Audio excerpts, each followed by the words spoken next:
my friends, and welcome into the PHLY Phillies podcast, and a happy Wednesday to each and every one of you. As always, we are broadcasting live from the Xfinity Lounge here at the PHLY studios, and we're brought to you by our friends over at Bet365. Whatever the moment, it's never ordinary at Bet365. Use the promo code PHLY365.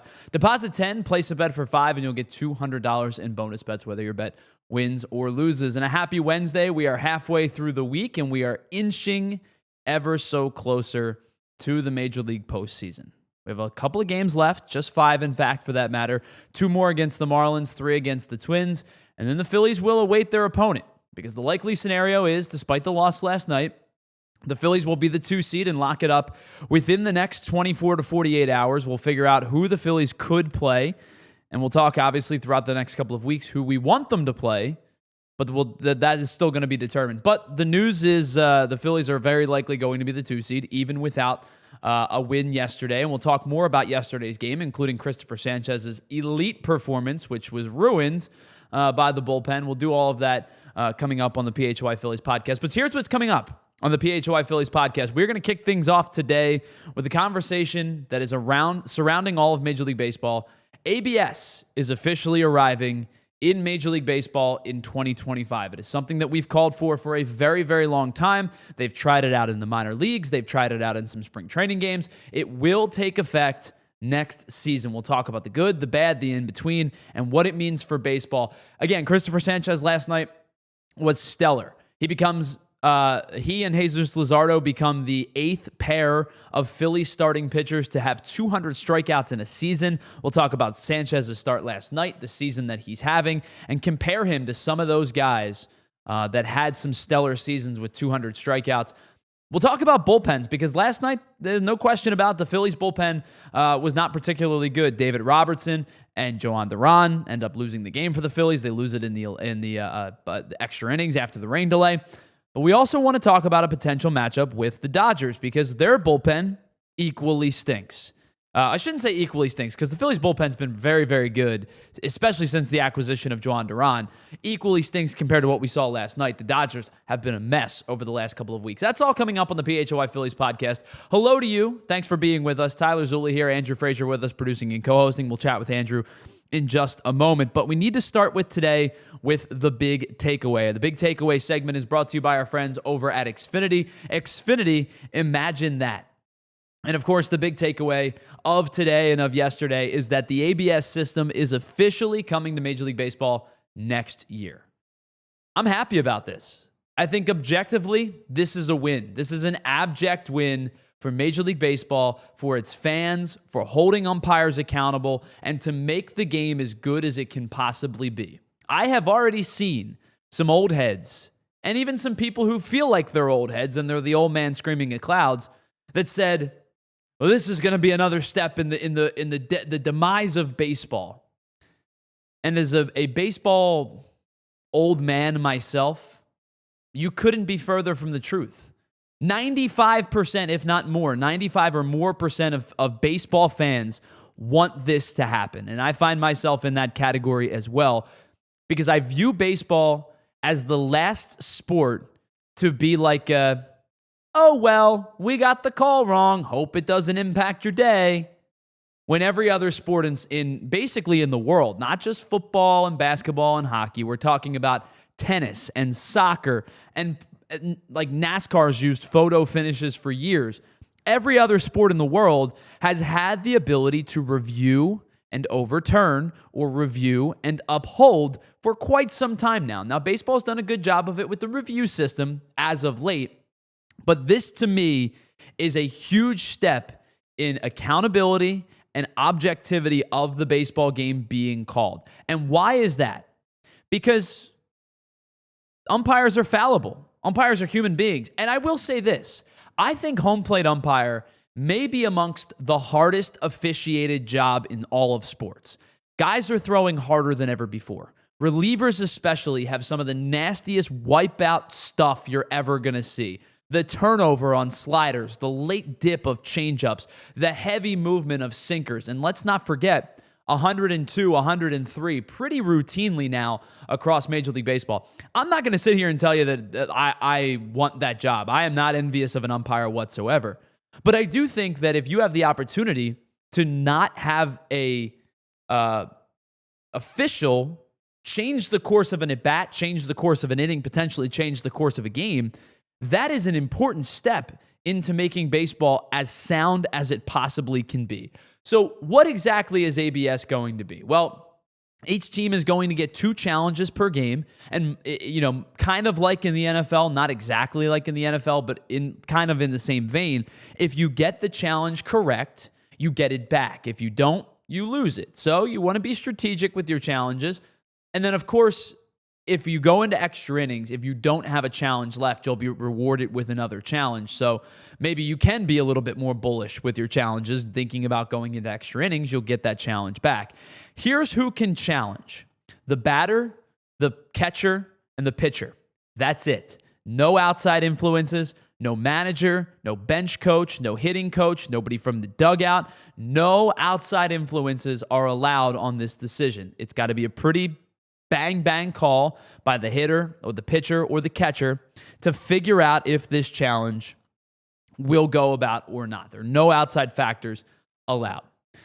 So let's talk about everybody's favorite aspect of baseball, the guys you all come to see: umpires. Of course, everybody pays to watch the umpire show, right? Wrong. Here's the thing. Umpires stink, right? Well, maybe not. Maybe objectively they don't stink. By the metrics, in fact, umpires have actually gotten better over the last decade, and pretty sizably better for that matter. In 2015, the average umpire accuracy was 90.46%. Means they're getting effectively 9 out of every 10 calls right. This year, through the All-Star break, accuracy was up to 94.2%. It's nearly a 4-point improvement as a whole amongst all umpires over the last 10 years. So to say objectively umpires have actually gotten better, it is true. Here's the problem. When we think about good and bad umpires, I bet you more times than not you can name the bad umpires, you can't name the good umpires. There's the worst umpire accuracy ratings amongst home plate umpires who have had a minimum of 20 games for 2025. And the list is the usual suspects, right? Up at the top, you see C.B. Buckner and Laz Diaz. We see Mike Estabrook. You see Dan Isonia. You see Alfonso Marquez. If Angel Hernandez was still umpiring, he'd be on this list. If Joe West was still umpiring, he'd be on this list. The point is, when you see the bad umpires, you know them by name. Inversely, Andrew, let's show them the good umpires, the best 12 umpires in Major League Baseball. Now, some of these names you do know. You recognize maybe the Alan Porters or Quinn Walcotts or the Nestor Cejas. But some of these guys, you maybe don't know their names. Derek Thompson, Nate Tomlinson, Edward Moscasco. These guys, maybe you don't know their names, and they're all at 95% accuracy for the season or better. So I think when we think of umpires, the bad umpires stand out, and the good umpires sometimes go unnoticed, and the bad umpires make good umpires feel like they're worse than what they are.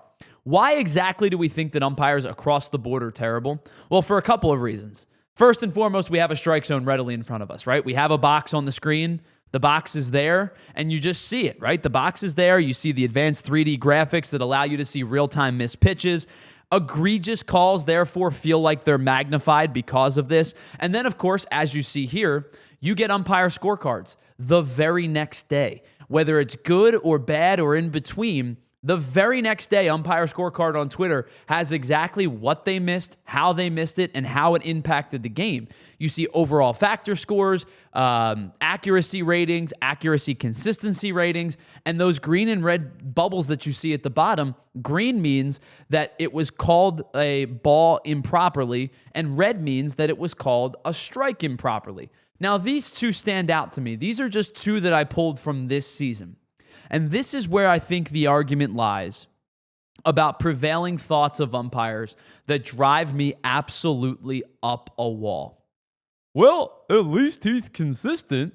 At least the guy is a consistent strike zone. No. Bleep that. This isn't Little League, right? In Little League, you have that kind of strike zone where it's a volunteer or it's a guy trying to make an extra $50 on a weeknight.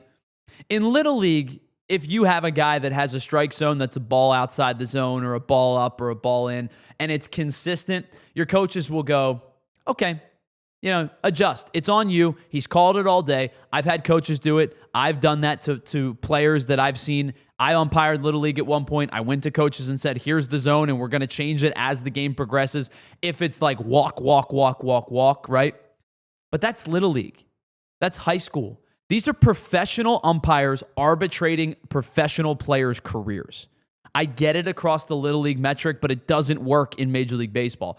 There should be accountability, which there isn't enough because of the umpire union, and there needs to be a consistent, modified zone that allows you to know exactly what is going to be a strike and exactly what is going to be a ball. And Andrew, if you can show that graphic one more time for the final part of this conversation.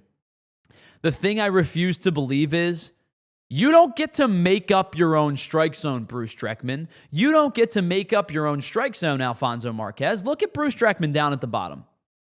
Nobody knows what he's calling down there. Some of those pitches are balls that were ruled strikes. Some of those pitches are strikes that were ruled balls. And then Alfonso Marquez, well, as he's consistent, quote unquote, is basically giving that outer edge consistently, despite the fact that it's not a strike. You don't get to make up your own strike zones just because you're consistent. So all of this is to say the ABS system is going to be an abject good for Major League Baseball. Accountability will come into play, and not just after the fact. It's going to come into play right away. It's going to come into play in immediacy. And all a batter has to do is give a little bit of a head tap, right? All a pitcher has to do, give a little cap tip, and they say, I want to challenge that. And it takes, 10 seconds, 15 seconds to review it and say, well, got that one wrong. I thought this was going to come at the end after the 2027 season. After the 2026 season into the 2027 season. And the reason I thought this was going to happen then was because the CBA is up after next year. And I thought that this would be a modified part of the CBA to say this clause needs to be put in. We've tried it in the minor leagues. We've tried it in spring training, and now we're going to implement it with this new CBA. They put it into a committee's hands, and the committee said it's time. There was a former umpire, there was former GMs, there were former players on this committee. The committee said it's time.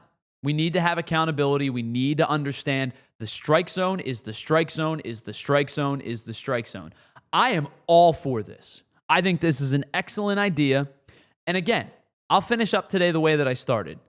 I think umpires do a better job than they get credit for. And I think more times than not, accuracy is significantly higher than people believe that it to be. But if you can get that accuracy rating up a percentage point or up 1% or maybe 2% even further into the right direction by just saying, hey, let me take a look. Oh, called it a ball. It was actually a strike. Oh, called it a strike. It was actually a ball. Changes the outcome of an at-bat, an inning, a game, a series, a season. I go back to the World Series in 2023. Now, the likelihood is that the Arizona Diamondbacks were not going to win the game against the Rangers that they lost to lose the World Series. But the last pitch of the World Series that Josh Sborz threw was not a strike. It was ruled a ball. It wasn't a strike. They would have had the ability to take a look at that and say, hey, you may only buy me one more pitch. You may buy me one more swing or one more at bat, but you bought me another pitch. You bought me another swing. You bought me another at bat because we took the time to get this thing right. We can't slow the game down to, it's going to take 2 minutes to review this pitch. It should only take 5, 10, 15 seconds, and we're back on our way. And I think with all of that, I think that this is a huge win for Major League Baseball, and I am glad to see that it's coming in next year, and we don't have to wait any further into the future to see this. And that's our big takeaway segment. It's brought to you by our friends over at Xfinity. Xfinity, imagine that. ABS is coming to baseball next year. And before we hit our first break, I want to welcome in our second member of today's program, get his thoughts on it. I know you guys talked a lot of Phils on Anthony's show today. It's our buddy Andrew Frazier back from vacation. Hope you're well rested. Hope you enjoyed your time off. Your thoughts on the ABS system?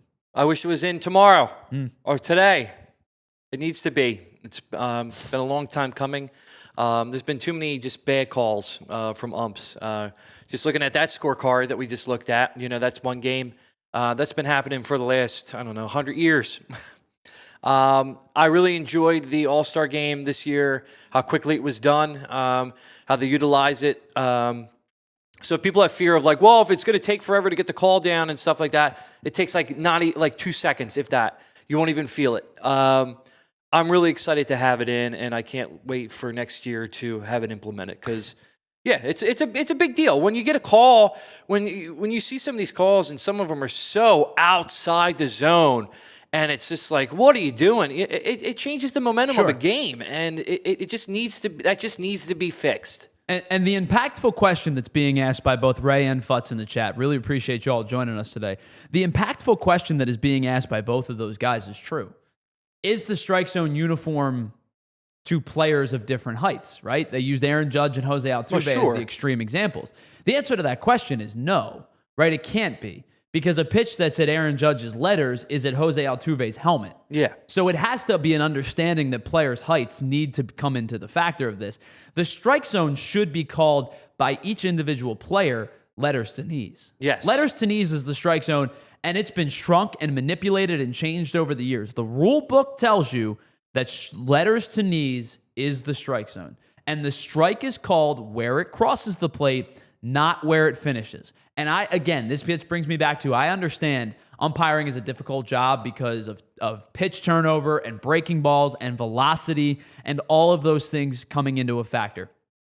It's not going to be a uniform sense in the terms of like, Andrew, you and I are very similar heights. Yeah. We would have similar strike zones. We would, yeah. But if we had, for example, somebody at our company maybe 4 or 5 inches shorter than you and I, their strike zone would be different, but it's the same, letters to knees, right? Yes. And even if you want to say it's not letters to knees in baseball, truly, it's like maybe thighs to letters, fine. But uniformity in that sense is where it comes into play. Mm-hmm. It's not going to be a perfect, like, you're not going to just see a box on the screen and that's it and it doesn't move. Because if you have 6'7" Aaron Judge and 5'8" Jose Altuve is going to have to go up with an oar to make contact. Yeah. But in the sense of like the same depth of player, that's where it starts to come into play. Yeah, and it's not going to be a perfect thing, but it's a lot better than what we have right now. And because right now, it's just, it's painful sometimes looking at some of these calls. You remember the Phil Cuzzy game against the Giants? Feels like an eternity ago. Phil Cuzzy impacted that game. There's no question in my mind. Yeah. Orion Kerkering had to throw 6 strikes and then ended up not getting it out, and they ended up losing the game. Yeah. It's one example of a million. I put out a short on YouTube yesterday with some really egregious calls, right? And the one on our headline today was the Kyle Schwarber. Oh, yeah. And that one, remember that one? That was Angel Hernandez. That was bad. That one was so bad where Kyle Schwarber basically, you saw him and he was doing this, right? And what he was basically saying was, you've sucked for us, you've sucked for them, and when you start advocating for the other team, you know the umpire stinks. Oh, yeah. And I think this just brings a little bit closer to objectivity to the decision making. It's going to take some time, no question, but I think this is a really good step in the right direction. All right, let's pause. On the other side, let's talk about last night's game, the loss to the Marlins in extra innings, specifically 2 factors, Cristopher Sanchez and the bullpen. We'll do that all on the other side. We got to get into some of the deficiencies across Major League Baseball, including the Dodgers, because if you ask a Dodgers fan, I've seen a lot of people on Twitter that are worried about the Dodgers bullpen heading into a 5-game or a 3-game wild card against whichever wild card team they end up playing. We'll do it all in the final 40 minutes of today's show. It's the PHLY Phillies podcast, broadcasting live from the Xfinity Lounge here at the PHLY studios, and we will be right back after this. Speaking of Xfinity, if you call yourself a baseball fan, you have to get the setup that works best. It's, of course, with our friends over at Xfinity. You're hanging out with your buddy's house, and he says, hey, come on over, watch the games. But the setup is a total mess. You got lagging and buffering. You have to switch between apps just to figure out which site you're going to find the game on. If your friends call themselves big fans, they have to get Xfinity. It is the ultimate sports destination where you can find all of the best games and your favorite teams all in one location. It becomes the perfect fan flex, and you get all of that action right in your living room. Plus, you combine that with Xfinity's incredible 4K sound and crystal clear optics. You're going to feel like you're at the ballpark come postseason time. Red October is right around the corner, and sometimes you get 4 games going on at once. That first round of the playoffs, you get baseball all day long. You can watch in the quad box because why not? And on top of that, you get real-time notifications and live stats right on your TV. So next game day, make sure the big fan in your life isn't a big fail. Learn more at Xfinity.com. Xfinity, imagine that. All right, let me tell you about our friends over at Bet365. Whatever the moment, it's never ordinary at Bet365. And find out why 90 million users have been able to live stream 780,000 events across 78 different platforms. They are the pioneers of live in-game betting. Odds and lines change all the time. Could have gotten in on Miami last night after Philly took a lead. You would have been able to cash out. Wouldn't have felt good, but you could have done it, and you would have won some money along the way. And with MLB early payout, if your team's up by 5 runs at any point, your bets, your straight bets will be marked as winners. Your parlay selection marked as winners will be winners as well. You don't have to worry about any type of comeback late in the game. 5 runs is enough to settle your bet. And how about this? New users right now, use the code PHLY365. Deposit $10 and place a bet for just $5, and you'll get $200 back in bonus bets, whether your bet wins or loses. Those bonus bets can be used on spreads, totals, player props, futures, and so much more. Find out why. It's never ordinary at Bet365. Must be 21 and physically located in PA. If you or someone you know has a gambling problem and wants help, please call 1-800-GAMBLER. All right, again, hello to everybody in the chat. Welcome back to the PHLY Phillies podcast. Futz, Ray Schumacher, Sophia, Frank Barber, everybody who was here early in the chat, I really, really appreciate you for being here. Just 5 games left in the regular season. Last night did not go the Phillies' way. They end up losing 6-5 in extra innings last night, in 11 innings for that matter. So it was a weird end to the game, right? So the Marlins tie the game in the 9th. Joan Duran gives up the home run to Ramirez. It's 3-3.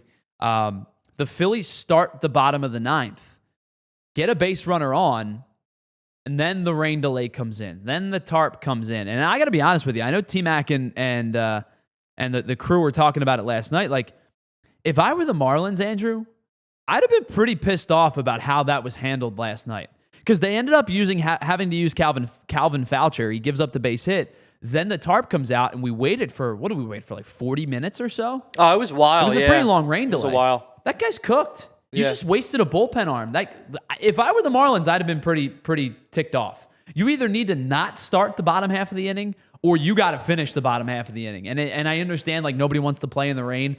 I think that was a poor decision by the grounds crew last night. I agree with that. Yeah, I watched like almost a whole episode of a TV show, an hour-long TV show, in between that delay. Yeah, and you know, obviously they put on, what is it, like Phillies Clubhouse or whatever it is. Yeah. You know it's going to be a long delay when Phillies Clubhouse ends, and then like the Matt Strom sports card episode comes on. Yeah. You're like, oh, here we go, another 20 minutes, easy. Yeah, if you're getting the card show, you're. It was like back in the day when they used to run High Hopes, the '93 Phillies episode. Mm-hmm. You're like, oh boy, we're in for a long one. Oh yeah, this is not good. And I will say, like, we're gonna get to the bullpen in just a second. Ray brings up a point in the chat, like, not gonna blame Duran entirely, right? It was a bad pitch. Like, let's call it for what it is. I don't care if you throw 102 or 1,002. You can't just go middle because you throw hard. Like, guys will eventually catch up to velocity, and they did it last night. And he ends up serving up the home run into left field. I'm not going to excuse him. I think it was a bad pitch. I mean, it was a bad pitch. And his stuff is way too good to go middle just because he throws hard. That knuckle curve is nasty. The splitter is one of the better pitches in baseball. Fastball's got some serious life to it. But it was a bad pitch. And I'm not going to sit here and excuse him. It was a bad pitch. But to Ray's point, the Phillies did something last night that when they're not going, they do a little bit. And they jumped out to an early lead on Edward Cabrera. They scored in the first. They scored 2 more in the second. And then they got complacent. Right? Cabrera gives up 3 runs after the first 2 innings, and he ends up settling in and only giving up the 5 hits over 4 innings. And then the Marlins bullpen, Tyler Phillips, clean inning, 3 strikeouts. That dude's nuts. He's certifiably insane. Tyler Phillips, clean inning. Cade Gibson, one walk, but a clean inning.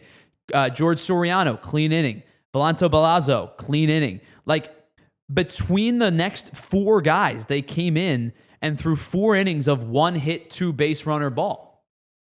Like, your offense can't be stagnant like that. And so, again, it's one game. Like, they've done nothing but win over the last month and a half. I'm not going to sit here and complain too much. They're going to clinch the 2 seed, like, probably tonight or tomorrow.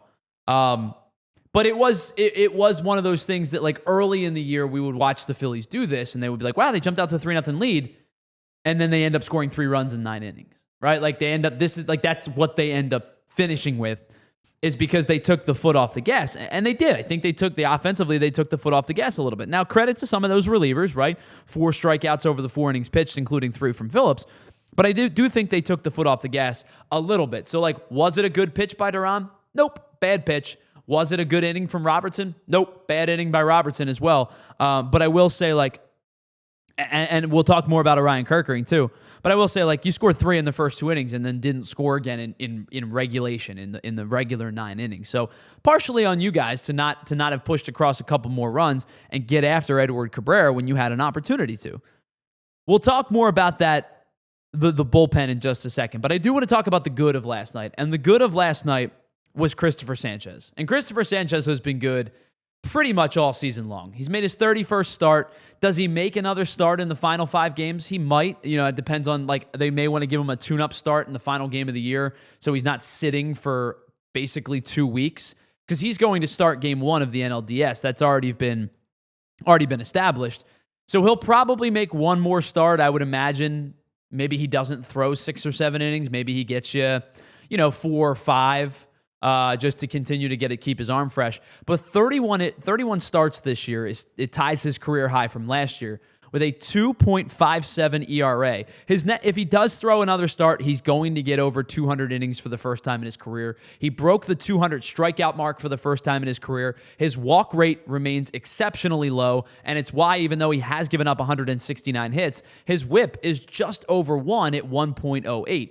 Again, first season of his career where he had over 200 strikeouts, and he and Luzardo become the 8th Phillies duo with 200 or more strikeouts in a season. And there you see that Baseball Savant page. It hasn't changed a whole heck of a lot this season. A lot of red across the board. The changeup's been unbelievable. We'll talk more about that. The sinker with the added velocity, the life that has been improved on that. His fastball life has been great. His whiff rates are off the charts. His strikeout rates are really good. His walk rates are excellent. His chase rates are good. His extension, obviously, he's 6'5". He gets down the mound and barrels towards you. He does it at an effective rate. He's going to pound ground balls into the earth because he is a sinker changeup mix, and that's what sinker changeup pitchers do. Everything he has done has worked this season. He is fourth amongst qualified starters in ERA this season. Only Paul Skeens, Tarek Skubal, Hunter Brown have better ERAs, and he threw another 7 shutout innings last night, 6 strikeouts, 3 hits, just the 1 walk. He now is at career highs in wins, innings pitched, strikeouts, and strikeout percentages. This has been an unbelievable season for Cristopher Sanchez, and he just seems to continue to get better and better and better. And as I mentioned, he and Luzardo become the 8th pair of Phillies pitchers to strike out 200 batters or more each in a season. And Andrew, the unfortunate part about this is the Phillies should have had, or were on very well pacing themselves to have, for the first time in franchise history, 3 starters have 200 strikeouts or more. Zach Wheeler finished the year with 195, and he hasn't pitched in almost a month. And the funny part about it with Wheeler was he was leading the National League in strikeouts till like 2 weeks ago, and again, hasn't pitched in like a month. Talk about the year that Wheeler had prior to this. By the way, successful thoracic outlet decompression surgery for him. Glad everything went well. Recovery is underway. Hopefully, maybe we'll see him pitch sometime in the middle portion of 2026. But yes, a successful surgery for him the other day. Forgot to mention that. The Phillies were very much on their way to having 3 starters for the first time in franchise history each have 200 or more strikeouts in a season. I don't think we should take away, because of Wheeler's injury, the year that these 3 guys have had. I mean, when the Phillies offense was struggling early in the season with inconsistencies, these 3 dudes were the lifeline, and Ranger Suarez were the lifeline of this team. And it's just been an unbelievable season for this Phillies starting rotation. And it's why, even without Wheeler, I still feel great about their chances heading into the postseason. Listen, there have been so many foundational blocks of this team for the success that has happened throughout this season. But the one thing that I really want to just shine the light down on are these starting pitchers that we have. Yep. The fact that they have been, and I want to specifically, I want to talk about Sanchez. He has, from when he first started here with the club to where he is now, is almost night and day. For sure. And I am just extremely blown away by his progress, by his determination, by his just gamership. And he, to be able to get to that landmark of 200 strikeouts is just an incredible feat for him, and I'm very proud of that. And I'm excited for this. I'm excited for this team because of the pitching. Yeah. So this is the 8th time, as we said, in franchise history that a duo has each reached 200 strikeouts. 7 of these 8 times have happened in the last 15 years. Now, I know the strikeouts have changed over the years. It's a much more prevalent stat in terms of hitters striking out at a higher rate, but also starters pitch less, right? Like long gone are the days of 250, 270 innings pitched, 35 starts, the Bob Gibson, Nolan Ryan type of seasons.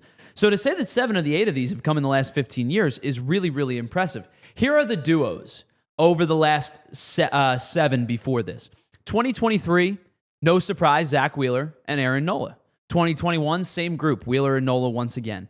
Then in back-to-back years, and this courtesy of Paul Casella from MLB.com. Really appreciate this, Paul. 2013 and 2012, Hamels and Lee, Cole Hamels and Cliff Lee did it in back-to-back years. Cliff Lee did it for 3 consecutive years, and he joined Roy Halladay in 2021. Then in 2010, Halladay and Hamels. And then we go back to 1965, where it was Chris Short and Jim Bunning. And as you see at the bottom again, Zach Wheeler, the injury to Zach Wheeler stopped them from having 3 for the first time ever. Andrew, if I had to ask you, of those 8, the 7 other pairings, 1, 2, 3, 4, 5, 6, the 7 other pairings, 14 different pitchers, how many years and how many pitchers do you think had better ERAs than Cristopher Sanchez's 2.57 this year? Man, I couldn't tell you off the top of my head like that. It's only 3. Wow. 2011 and 2010, no surprise, that was prime Doc. He was the best pitcher in baseball those 2 years. And 2010, Cliff Lee. So 2010, Roy Halladay. I apologize. 2011, Cliff Lee. 2010, Roy Halladay had a 2.44. 2011, 2.35, and Cliff Lee with a 2.40. No one else on this list, including Zach Wheeler's 2.78 in 2021 and Chris Short's 2.82 in 1965 and Cliff Lee's 2.87 in 2023, are better than Cristopher Sanchez's 2.57. That is impressive. Zach Wheeler had a 3.6. Aaron Nola had a couple of 4s the years that he did it, a couple of 3s from Cole Hamels, and then some 2s and some higher 2s. But the 2.57 is the 4th best amongst this grouping of any of these pitchers that we've seen. And we talk about Jim Bunning, Hall of Famer Roy Halladay, Cliff Lee, Cole Hamels, probably future Hall of Famer Zach Wheeler. That list is legit. And Cristopher Sanchez is the 4th best season ERA amongst the entire group. That's how good Cristopher Sanchez has been this year. So for you to, when you said the maturation of this guy since he started as a member of the Phillies, it's true. We've talked about that plenty over the year, right? This guy was a thrower when he was with the Rays. The Phillies basically said, listen, dude, you've got good stuff. Your stuff, it'll play, but we want to bring your velocity down. We want you to be able to throw more strikes. We want you to be able to consistently locate, and then we'll ramp up the velocity. 2 years ago, his average fastball was about 93 to 3.5, 94. Last year, it sat somewhere in the 95s. This year, he's at almost 97. Why is that? Because he can locate it. And the difference between the 97 and the 87 changeup, the discrepancy just gets greater and greater and greater, and he becomes more and more dynamic when his arm slot is so good, when his tunneling is so good, that changeup is nasty. And you've seen it this year. It's not a surprise, but that changeup just continues to get better and better and better, and it's why he has a 44% whiff rate on the changeup this year. That means out of every 9 swings on the changeup, he's generating 4 swings and misses. Over an entire season as a starter. You could see relievers do it with their breaking ball or their changeup or even their fastball. 44% whiff rate on a single pitch as a starter, and it's the second most used pitch that he has this year, right? It's not like he's used the slider 473 times. He has thrown 1,062 changeups this year, and he is generating a 44.9% whiff rate. Batters are hitting 173 off the changeup. Of his 204 strikeouts, 124 of them come on that changeup. And you want to break it down even further? He basically throws this pitch almost exclusively to right-handed hitters. Teams all year have said, well, we're going to throw a righty lineup against the lefty. Okay, good luck, guys. The changeup is the ultimate right-handed hitting neutralizer. It's the ultimate opposite side hitting neutralizer. Right? Sliders are great for same. Yeah, lefty, righty, righty. Breaking balls are great for that scenario. The changeup is the ultimate pitch when you're facing a guy who hits the opposite side of the hand that you throw with. And Cristopher Sanchez this year has thrown 1,062 changeups. 978 of them have come against righties. The whiff rate is 43.5% against right-handed hitters. Batters, they're hitting 170 off of it, and 108 of his 124 strikeouts have come against right-handed hitters. That's the great neutralizer. That's how good Cristopher Sanchez has been. All right, let's pause for a moment. On the other side, we will talk about the bullpen last night, and we want to talk about the bullpen landscape across Major League Baseball, specifically thinking about the Dodgers, who blew another game themselves last night. It's the PHLY Phillies podcast. We're broadcasting live from the Xfinity Lounge. It's Tyler Zulli. It's Andrew Frazier. It's you hanging out with us in the chat right here on the PHLY Phillies podcast. All right, your favorite team didn't win last night, but whether your favorite team does or doesn't win, there's always another way to win on the BetParx online casino app, because you can check out all of their brand new casino games like Huff and More Puff and Fireblaze Sky Queen, which is a BetParx exclusive. And it's part of why it's the only app I would ever use for all of my favorite casino games right in the palm of my hand, and you can play it in the palm of your hand, right? Blackjack, roulette, craps, poker, baccarat, online slots like 88 Fortunes and Cash Eruption. You can play them all. And of course, the slot games that are based on your favorite streaming shows like Breaking Bad, The Walking Dead, Squid Game, Peaky Blinders, and of course, all of your favorite classic casino games wherever you are. And how about this? If you're down in the first 24 hours, you can get up to $1,000 back in casino bonus bets. Go to betparx.com, download the app right now, and enjoy all of the action and excitement from the casino right at your fingertips. Must be 21 and physically located in PA, New Jersey, Maryland, or Michigan for BetParx. You love to play, you play to win, you bet BetParx. Gambling problem? Please call 1-800-GAMBLER. All right, let's talk about buying tickets as the postseason nears. The only place to get authentic secondary market tickets is with our friends over at Game Time. Yes, because you know the postseason tickets are coming around, and people will look to sell their tickets, which if you're interested in buying them, Game Time is the place to go. With Game Time, you are guaranteed not just 100% authentic tickets, but the Game Time best deal offer possible. And if you find tickets for cheaper somewhere else, Game Time will refund your account 110% of the difference. What do I love about Game Time? The Seat View map, of course. You can see exactly where you're going to sit before you buy the tickets. So if you're heading to another ballpark or to a concert venue, you don't want to sit behind a pole or an obstructed view or whatever it might be. Buy your tickets with confidence and know you're going to get an incredible seat view for the best price with the Game Time app. So take the guesswork out of buying MLB tickets with Game Time. Download the Game Time app, create an account, use the code PHLY for $20 off your first purchase. Terms do apply. Again, create an account, redeem the code PHLY for $20 off. Tap, ticket, go, download the Game Time app today. All right, welcome back to the PHLY Phillies podcast. Tyler Zulli and Andrew Frazier here with you for another 20 minutes or so. We do have to talk about the bullpen last night. We didn't really talk much about it. We mentioned the pitch by Duran that was served up into left field to tie the game. And then the Phillies end up losing the game in extra innings in a really weird late game. But I do want to talk about David Robertson, who was awesome when the Phillies signed him, and all it really took was money. And of course, the Phillies did have to open up the checkbook a little bit to spend that money because he didn't come cheap. It was prorated, but it didn't come cheap, right?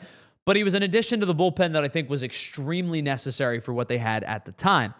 The problem for Robertson as of late is he's now given up at least one earned run in 4 of his last 5 appearances. His ERA has ballooned from 2.3 on September 8th to 4.6 after last night's game. Now, in 3 of those 4 appearances, it is just the 1 earned run, but it's 5 earned runs across 4 innings pitched. Excuse me, it's 5 earned runs across 3 innings pitched. And what has kind of become the trend for Robertson over the course of his career is location needs to be on, because when he falls behind, that's when he has to come back into the zone. And he likes to work the edges with the cutter. He likes to work the edges with the knuckle curve. But when he falls behind in counts, then he has to start coming back into the zone. And that's when he starts to get hit around a little bit. So last night he gives up 3 hits. The night before that against the Dodgers, his last appearance, he gave up 2 hits. His appearance against the Royals, he gave up 2 hits. And in all 3 of those appearances, he did give up runs. Now, he's not walking a ton of hitters. He only has 2 walks since the beginning of, 4 walks since the beginning of September, but 2 walks in his last 8 outings, which is a good sign for his location. But I do think he is starting to fall behind some hitters a little bit. His strikeout rates are enormous. He's at 30% strikeout rate for the season, but he's generating a little bit less chase. He's generating a little bit less whiff. And I know Futz brings it up in the chat. I gave him a lot of credit, right? He was pitching really, really well. It was a huge addition to the bullpen at the time. Maybe I did jinx him a little bit, but I will say this. I think that they're going to need one of these 2 righties to right themselves. Whether it's David Robertson or it's Orion Kerkering, who another guy gave up a run last night in extra innings. His ERA is now up to 3.38, where it stood at about 2.6 at the All-Star break. And especially prior to the All-Star break, he was sitting at 2.7, at 2.78 for that matter. But post All-Star break, he's at 4.3. He's given up 11 runs in 23 innings pitched. One of these 2 guys are going to have to right themselves, because you're going to need them to be your high-leverage right-handed reliever. Because now, I will say this. I think you're going to see spots in the postseason where Duran pitches more than 3 outs. I think Duran is going to come in for a 4-out save, or, with a jam in the 8th, he's going to come into the game. There is no question about it. They are going to ask him to do more than just be a traditional closer. But to bridge the gap between Sanchez in the bullpen, Luzardo in the bullpen, Ranger in the bullpen, especially in the NLCS when it's Nola and Buehler, or Nola and Walker, whoever it might be, you're going to need one of these 2 righties to come out and come out swinging in the postseason. And both have kind of trended in the wrong direction. Kerkering since the All-Star break, and Robertson probably in the last 2 weeks or so. I need one of these 2 guys to bounce back. So I'm going to pose the question to you, and I'm going to pose the question to Andrew, and then I'll give you my opinion. If you had to take a swing at one of these 2 guys bouncing back from rough patches, Robertson or Kerkering, which one do you have more faith in at this current moment? Because for me, I think right now I have more faith in Robertson, even though I know Kerkering's stuff is better. Kerkering's fastball is a power fastball. Kerkering has the good slider. It's not been as tight as it's been in years past. It's not turned over as much as it did in years past. His whiff rates are down. His chase rates are down. Kerkering should be the answer. And I think for the structure of this bullpen, we'd all like it to be Kerkering, because if you can slot him in as your high leverage righty outside of Duran, it makes the answer a lot easier, because then Robertson can get mid-level opportunities. But I think the answer in terms of who I expect to potentially be that guy for the postseason, I think right now I'm kind of leaning Robertson. I'm on the same boat as you. I would also pick Robertson over Kerkering. Kerkering is he looks like he doesn't trust his stuff right now. Sometimes he gets that deer in the headlights look, that he's almost like he's not lost, but he, like you just said, there's a confidence that is lacking. And I don't know. Robertson, obviously a veteran, has been there multiple times. There's a trust element there with that. He's pitched in high leverage situations. He's pitched in high level. Yeah, exactly. So if I was going to take one or the other, I would definitely take Robertson over Kerkering. But yeah, you're right. It should be the other way around.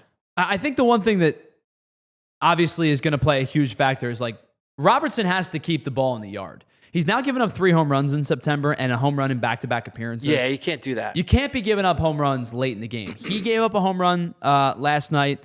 Duran gave up a home run last night. And I think Duran I'm not too worried about. I know, like, is a blown save. It happens. You got to pick it up. Duran also is like, yes, it was a bad pitch. Was the placement bad? But, like, he throws that heat. If you get a hold of one of his pitches, it's going to go. Well, the old adage is harder in, harder out, right? Yeah. Like if you make good contact on 102, it should theoretically leave your bat at a higher exit velocity. Yeah. Just because that's the transfer physics, power. Yeah, that's right? just how it works. That's just how physics work.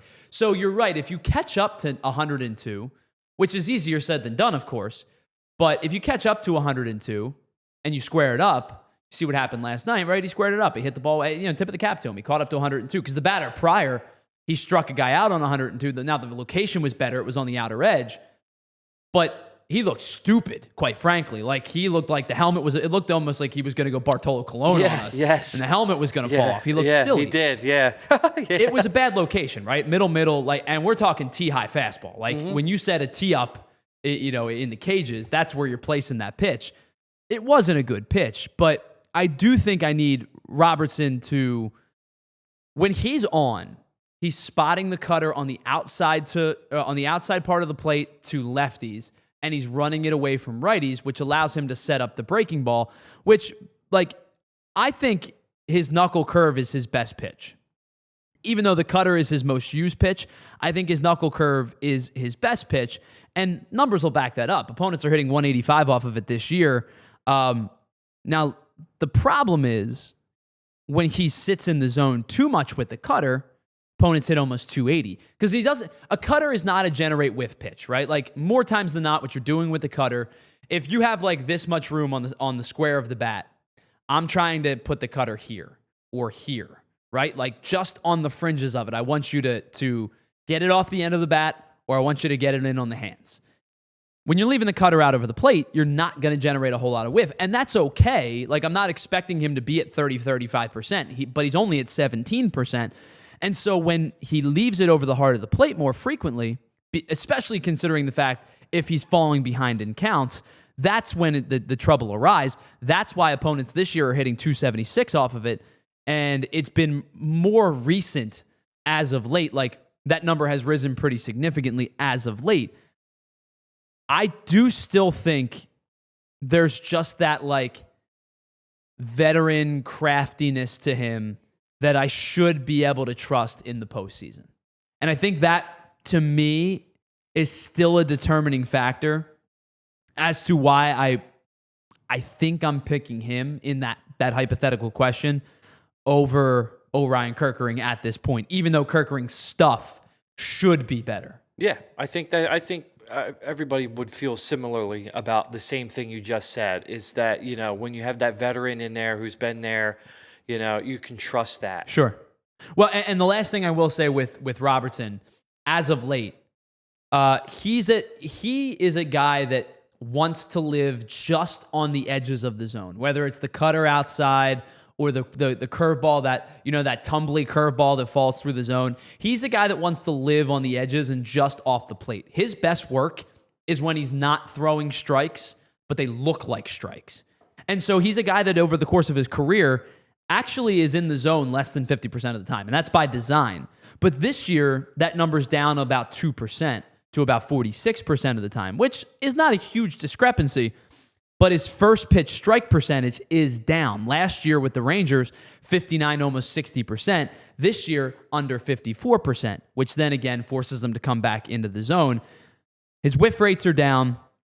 And then the last thing I will say, like, because of the fact that he's not throwing exceptionally hard, he has to be pretty spot on with those pitches on the outer edge. So while he is generating a little bit more chase, which is a good thing, the chase contact is up by about 4%. So guys, even if they are chasing, are able to put the ball in play. And sometimes that's a good thing. Sometimes you get a ground ball beat into the ground or a pop-up or a weak contact. But over the last couple of nights, specifically, that contact has not been weak. It's been significantly harder, and it's why he's given up, a run in 4 of his last 5 outings. So one of those two guys are going to have to step up come postseason time. I trust Duran. I know last night is notwithstanding last night. I trust Duran. I trust Matt Strahm. I have for a long time. I'm not going to waver in that regard. You know who my favorite pitcher is in this bullpen? I trust Tanner Banks, man. I love Tanner Banks. But it's your closer and 2 lefties. You're going to need a righty to step up in the postseason to be that secondary right-handed reliever to bridge the gap between your starters and Jhoan Duran. One of these two guys is going to have to be it because it's not Trevino. It's not, maybe it's Walker Buehler. I don't know, but I don't tend to believe so. But I think it's one of these two guys. All right, let's pause for just a moment. On the other side, we're going to wrap up today's show. We'll discuss another team's bullpen because it's not just the Phillies that are having maybe some question marks heading into the postseason with the bullpen. We're going to talk about the Dodgers bullpen on the other side because Andrew recently, holy crap, this bullpen stinks. It's the PHLY Phillies podcast. We are broadcasting live from the Xfinity Lounge here at the PHLY studios, and we'll be right back after this. All right, let's talk about our friends over at Cherry Hill Kia, because if you're looking to get in on an incredible new car, whether it's a Telluride, a Sportage, a K5, a Carnival, a Seltos, a Soul, they have over 450 different selections to choose from. You can shop in person at their Cherry Hill location or 24/7 at kiaofcherryhill.com. It is the hottest automotive brand in the country for a reason. 7 of their models have received a 2025 Car and Driver Editor Choice Award, which is amazing considering there are over 450 models tested and only 20 receive that award. So you're talking about 35% go to our friends over at Kia. And if you combine that with the best warranty in the automotive business, 10-year, 100,000-mile powertrain, 5-year, 60,000-mile bumper to bumper. Don't be on the hook for costly repairs down the road. Get involved with our friends over at Kia of Cherry Hill today and stop in, tell them PHLY sent you, and you get a $100 restaurant.com gift card just for taking a test drive or completing a trade-in appraisal. I know people buy Kias elsewhere, just not entirely sure why. Head on over to kiaofcherryhill.com, shop 24/7 online, or minutes from all bridges into Cherry Hill, an incredible complex. Shop our friends over at Kia. All right, let's talk about our friends over at Ace Hardware and Ace Hardware Home Services. You know that Ace is the place for the helpful hardware folks, but did you know they also are the place with the helpful hardware home service team? And whether it's something small like a leaky faucet or an outlet that needs to be fixed, or something more significant like your AC's busted, we got a little bit of a heat wave coming in late September, and you know that those winter months are coming. Don't get left out in the cold with your heater not working properly. Call our friends over at Ace Hardware and Ace Hardware Home Services. They are the trusted pros that keep your home humming all year long. They bring experience and understanding. They're going to listen to your goals, and they know that the job isn't finished until you are satisfied, and you work with your budget to keep within the thoughts that you have and how you want to keep your home humming all year long. It's service you can trust and satisfaction guaranteed. Visit Ace Hardware Home Services online at acehardwarehomeservices.com to get started on your next project today. All right, welcome back to the PHLY Phillies podcast. Tyler Zulli here. Hello to you all in the chat, and of course to our friend Andrew Frazier for producing today's show. Our final thoughts today. The Dodgers bullpen is bad. It's not even like average as of late. It's just been flat out bad. And it's big name guys. They went out and spent some serious money this year on Tanner Scott and to bring back Blake Trinan and to acquire Kirby Yates. And this bullpen it's a mess as of late. Now they do lead baseball in reliever strikeouts at 650 strikeouts. That's the good. But they have a bullpen ERA that's 4.33, which is bottom third in all of baseball. And as of late, it's been really, really bad. Let's start with Blake Trinan. Bad appearance last night, gave up 3 earned runs in the loss to the Diamondbacks. He is now 1-7 with a 5.55 ERA and a near 1.9 whip. He's given up those 3 earned runs last night. He gave up the 3-run home run to Rafael Marchand in the extra inning game where the Phillies beat them last Monday. He has a career worst hits per 9, which is bad enough, but the walks per 9 are out of hand for Tanner Scott. He's walking almost 7 per 9 right now. His command has been putrid. For Blake Trinan, his command has been putrid. But it's not just him. It's Tanner Scott as well, who has a near 5 ERA and a 1.27 whip. Compare that to the last 2 seasons where he was at 2.04 and just over a 1 whip. Tanner Scott's been pretty bad as of late as well. And it's an 8.18 ERA since the All-Star break. He's walked 11 in his last 12 innings pitched. He has a career low in strikeouts per 9. These guys, paired with Kirby Yates, they've spent a lot of money on these guys this offseason. They're not performing. And now, I will say this. I think it's fair to assume that the Dodgers' surplus of starters, some of them are going to go to the bullpen. I would think the number one choice would be Emmett Sheehan. I also know that Roki Sasaki is close to returning to the Dodgers. Maybe you see him in a bullpen role, a one-inning guy, with good stuff, good downward movement on that splitter, good fastball. Maybe they'll deploy him out of the bullpen. But this is a starting rotation that doesn't go deep into games. Shohei Ohtani still coming back from Tommy John surgery, routinely 5, maybe a 6th inning, but 5 innings. Blake Snell is a 5-6 inning guy. Yamamoto can be counted on for multiple innings, but he's pretty much the only one. Glasnow is more times than not a 5 and 6 inning guy as well. It's a really, really good starting rotation, and they have a depth that is maybe untested or unmatched across all of Major League Baseball. But they're not 7-inning guys routinely. So if you can get into the Dodgers bullpen, you may be able to beat this team in a 3-game wild card or in a 5-game divisional series. Because outside of, Vesia and Banda and maybe Dreyer, I don't think they trust a lot of these guys in the bullpen right now. They're in 5-fire alarm on Twitter and Dodger social media talking about Scott and Yates and Trinan. They don't have a lot of true relievers that they trust at this current moment, and they're going to have to turn to starters converted to relievers. Now, Walker Buehler got some outs in the playoffs last year. You've seen other starters for them in the past. You've seen starters in the postseason get outs when they're called upon, and the starting depth is really, really good. But if you can get Blake Snell out of the game after 5, or if Shohei Ohtani's only going to pitch 5 innings, or if Tyler Glasnow can get out of the game after 5, or Yoshinobu Yamamoto can get out of the game after 5, they are going to have to figure out how they're going to get the final 12 outs of the game. And right now, it certainly isn't with their 3, big-name relievers. They're all pitching really, really poorly right now. They trust Vesia. I think implicitly he's been really good this year, especially as a lefty out of the pen. But outside of that, they are going to have to come up with some solutions. And it might just be Emmett Sheehan and Roki Sasaki, and they're going to live with the consequences, especially in a 5-game series where they don't have to use a ton of their starters. But their bullpen depth will get questioned and tested if they make it to the NLCS. Now, if they make it to the NLCS, that's at the behest of the Phillies, which is a bad thing for us here on this show. But if you're looking at it from a Phillies lens, the Phillies do enormous amounts of damage against bullpens this season. We talked about it on Monday. And the Dodgers bullpen is questionable. I don't think it's outside the realm of possibility that this Dodgers team, much like when we talked about the Phillies early in the year with their floor and their ceiling, Andrew, this Dodgers team could win the World Series. They're super, super talented. They can absolutely win the World Series. Yeah. I don't think it's outside of the realm of possibility that they could lose to the Reds in a wild card round if the Reds get in. That Reds starting rotation is really good. Yeah, I wouldn't be shocked of either outcome. And right, that's kind of the point is the Dodgers' talent is enormous, right? Yeah. Offensively, Freeman, Betts, Ohtani as the DH, right?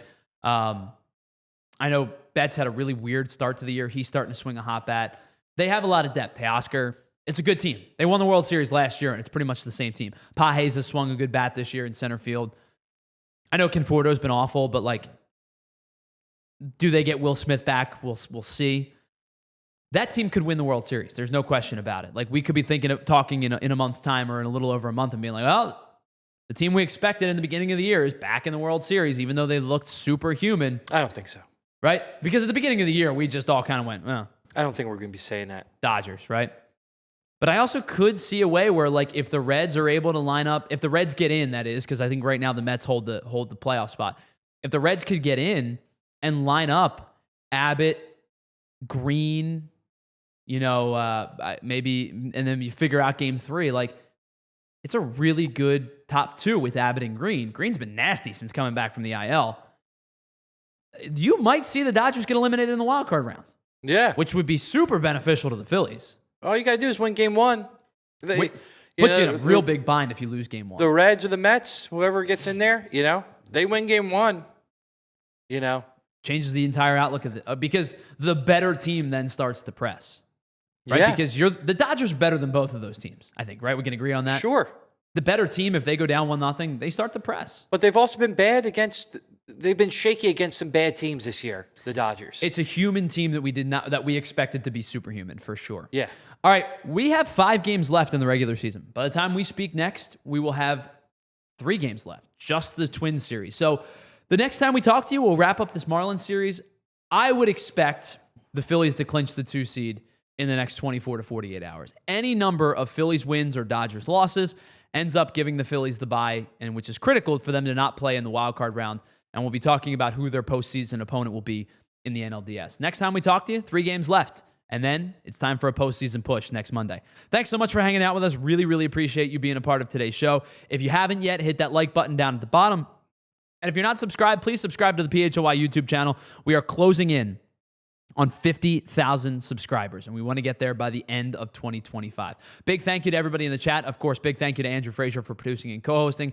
I'm Tyler Zulli. We will chat with you on Friday afternoon at noon. Coming up next, Philadelphia at 1:30, the PHLY Eagles at 2, PHLY Sixers at 3, and then the Flyer Show wraps things up at 4 o'clock. We'll be back at 12 o'clock noon on Friday to chat with you about the final series of the regular season. Talk to you then, right here on the PHLY Phillies podcast. We all silly like the mayor.